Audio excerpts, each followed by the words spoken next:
Brigadier general অবসরপ্রাপ্ত M Sakhawat হোসেনকে স্বরাষ্ট্র উপদেষ্টা পদ থেকে সরিয়ে দেওয়া হয়েছে। নতুন স্বরাষ্ট্র উপদেষ্টা হিসেবে নিয়োগ দেওয়া হয়েছে সদ্য শপথ নেওয়া সাবেক সেনা কর্মকর্তা লেফটেন্যান্ট জেনারেল অবসরপ্রাপ্ত জাহাঙ্গীর আলমকে। স্বরাষ্ট্রের পাশাপাশি তাকে কৃষি মন্ত্রণালয়ের দায়িত্বও দেওয়া হয়েছে। অন্যদিকে এম সাখাওয়াত হোসেনকে নতুন করে দায়িত্ব দেওয়া হয়েছে বস্ত্র ও পাট মন্ত্রণালয়ের। নতুন শপথ নেওয়া ওয়াহিদউদ্দিন মাহমুদকে দায়িত্ব দেওয়া হয়েছে পরিকল্পনা মন্ত্রণালয় ও শিক্ষা মন্ত্রণালয়ের। আলী ইমাম মজুমদারকে সংযুক্ত করা হয়েছে প্রধান উপদেষ্টার কার্যালয়ে। মোহাম্মদ ফাউজুল কবির খানকে বিদ্যুৎ, জ্বালানি ও খনিজ মন্ত্রণালয়, সড়ক পরিবহন ও সেতু মন্ত্রণালয় এবং রেলপথ মন্ত্রণালয়ের দায়িত্ব দেওয়া হয়েছে। এছাড়া সালেউদ্দিন আহমেদকে দেওয়া হয়েছে অর্থ মন্ত্রণালয় ও বাণিজ্য মন্ত্রণালয়ের দায়িত্ব। আসিফ নজরুলকে আইন, বিচার ও সংসদ বিষয়ক মন্ত্রণালয়ের পাশাপাশি প্রবাসী কল্যাণ ও বৈদেশিক কর্মসংস্থান মন্ত্রণালয় এবং সংস্কৃতি মন্ত্রণালয়ের দায়িত্ব দেওয়া হয়েছে। আদিলুর রহমান খানকে শিল্প মন্ত্রণালয়ের পাশাপাশি গৃহায়ন ও গণপূর্ত মন্ত্রণালয়ের দায়িত্ব দেওয়া হয়েছে। পরিবেশ, বন ও জলবায়ু পরিবর্তন মন্ত্রণালয় ও পানি সম্পদ মন্ত্রণালয়ের দায়িত্ব দেওয়া হয়েছে রিজওয়ানা হাসানকে।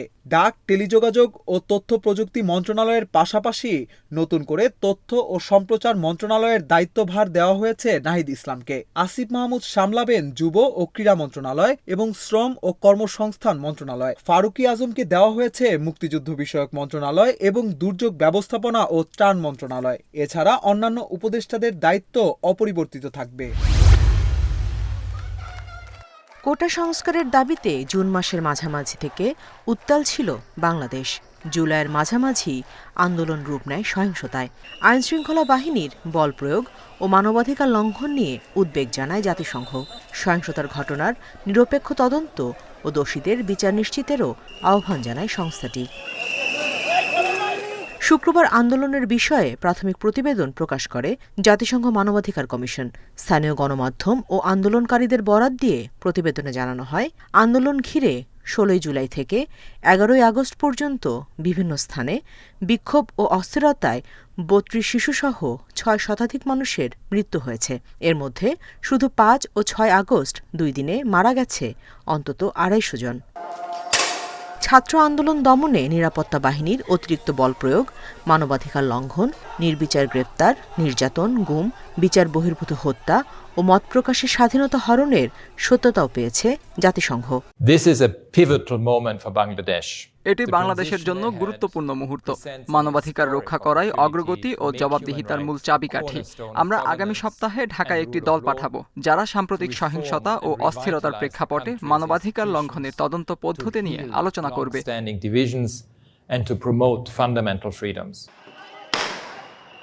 প্রতিবেদনে শেখ হাসিনা সরকার পতনের পরে কয়েকদিন ধরে চলা সহিংসতায় মৃত্যুর হিসাবও দেয়া হয়েছে। তবে প্রাণহানির সংখ্যা চূড়ান্ত নয় বলে প্রতিবেদনে বলা হয়।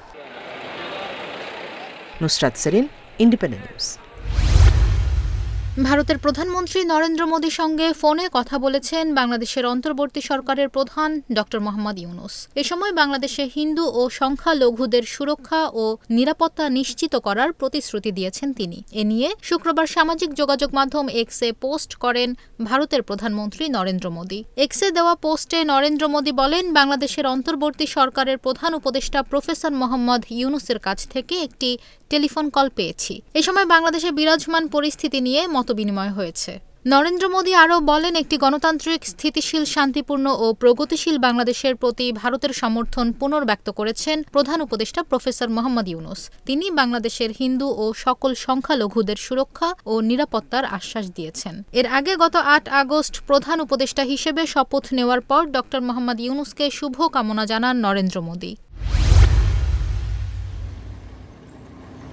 ২০২২ সালের ফেব্রুয়ারিতে ইউক্রেনে বিশেষ সামরিক অভিযান শুরু করে রাশিয়া। পশ্চিমা সামরিক সহায়তায় পাল্টা আক্রমণ তীব্র করে ইউক্রেনও। তবে খুব বেশি সফল হয়নি সে প্রতিরোধ। রুশ হামলা প্রতিহতে গত মাসে রুশ ভূখণ্ডে পশ্চিমা অস্ত্র ব্যবহারের অনুমতি দেয় যুক্তরাষ্ট্র ও এর মিত্ররা। এরপরই হামলা জোরদার করে ইউক্রেন। গত সপ্তাহে সীমান্তবর্তী কুর্স্ক অঞ্চলে বাড়ে হামলার তীব্রতা। পাল্টা হামলা চালাচ্ছে রুশ বাহিনীও। বৃহস্পতিবার কুর্স্ক অঞ্চলের ৩৫ কিলোমিটার এলাকা দখলের দাবি করে ইউক্রেন। দখলকৃত ভূখণ্ডে সামরিক ও প্রশাসনিক কার্যালয় স্থাপনেরও দাবি করেছেন ইউক্রেনের প্রেসিডেন্ট ভলোদিমির জেলেনস্কি। রাশিয়ার সুৎজা শহরের সম্পূর্ণ নিয়ন্ত্রণ এখন ইউক্রেন বাহিনীর হাতে বলেও দাবি করেন তিনি। রুশ ভূখণ্ড কুর্স্কে ইউক্রেনীয় হামলার পেছনে পশ্চিমা সম্পৃক্ততা রয়েছে বলে দাবি করেছেন রুশ প্রেসিডেন্ট পুতিনের সহকারী নিকোলাই পেট্রোশেভ। মার্কিন গোয়েন্দা তথ্য ও ন্যাটোর সমর্থন না পেলে ইউক্রেন রুশ ভূখণ্ডে হামলা চালানোর সাহস পেত না বলে মত তার। এর আগে রুশ ভূখণ্ডে পশ্চিমা অস্ত্র দিয়ে হামলা করার বিষয়ে কড়া হুঁশিয়ারি দিয়েছিলেন প্রেসিডেন্ট পুতিন। এদিকে রুশ ভূখণ্ডে হামলায় ব্রিটিশ সমরাস্ত্র চ্যালেঞ্জার 2 ট্যাঙ্ক ব্যবহার করা হয়েছে বলে জানিয়েছে বিবিসি। হামলায় ক্ষতিগ্রস্ত রাশিয়ার 3টি অঞ্চলে প্রবেশাধিকার চেয়েছে জাতিসংঘ। কুর্স্ক অঞ্চলে ইউক্রেন ও রাশিয়ার বেসামরিক মানুষের জন্য মানবিক করিডোর খোলার আগ্রহ প্রকাশ করেছে Kyiv. Nusrat Serin, Independent News. Thakurgaon 1 আসনের সাবেক সংসদ সদস্য রমেশ চন্দ্র সেনকে আটক করা হয়েছে। তার স্ত্রী অঞ্জলি সেন দাবি করেছেন সাদা পোশাকের একদল লোক এসে তাকে তুলে নিয়ে গেছে। শুক্রবার রাত 10:30টার দিকে তাকে তার বাড়ি থেকে তুলে নেওয়া হয়েছে বলে জানা গেছে। অঞ্জলি সেন বলেন, 10:30টার দিকে সাদা পোশাকে 10 থেকে 15 জনের একটি দল এসে তাকে তুলে নিয়ে যায়। তাকে কোথায় নিয়ে যাওয়া হচ্ছে এ বিষয়ে কিছু জানানো হয়নি। তাদের সকলের কাছে অস্ত্রও ছিল। নাম প্রকাশে অনিচ্ছুক ঠাকুরগাঁওয়ের এক পুলিশ কর্মকর্তা বলেন, ঢাকা থেকে পুলিশের একটি দল এসে তাকে আটক করেছে। তাকে ঢাকায় নিয়ে যাওয়া হচ্ছে। তবে কী কারণে তাকে আটক করা হয়েছে তা জানাতে পারেননি ওই পুলিশ কর্মকর্তা। গত 5 আগস্ট প্রধানমন্ত্রীর পদ থেকে পদত্যাগ করে দেশ ছাড়েন আওয়ামী লীগ সভাপতি শেখ হাসিনা। এরপরই গা ঢাকা দেন আওয়ামী লীগের সংসদ সদস্যরা। পরে বিলুপ্ত করা হয় সংসদ। এরপর থেকে আইনশৃঙ্খলা রক্ষাকারী বাহিনীর অভিযানে গ্রেপ্তার হয়েছেন কয়েকজন প্রভাবশালী সংসদ সদস্য। গ্রেপ্তারের তালিকায় উল্লেখযোগ্য সাবেক আইনমন্ত্রী আনিসুল হক, প্রধানমন্ত্রীর সাবেক বেসরকারি শিল্প ও বিনিয়োগ বিষয়ক উপদেষ্টা সালমান এফ রহমান, সাবেক আইসিটি প্রতিমন্ত্রী জুনায়েদ আহমেদ পলক।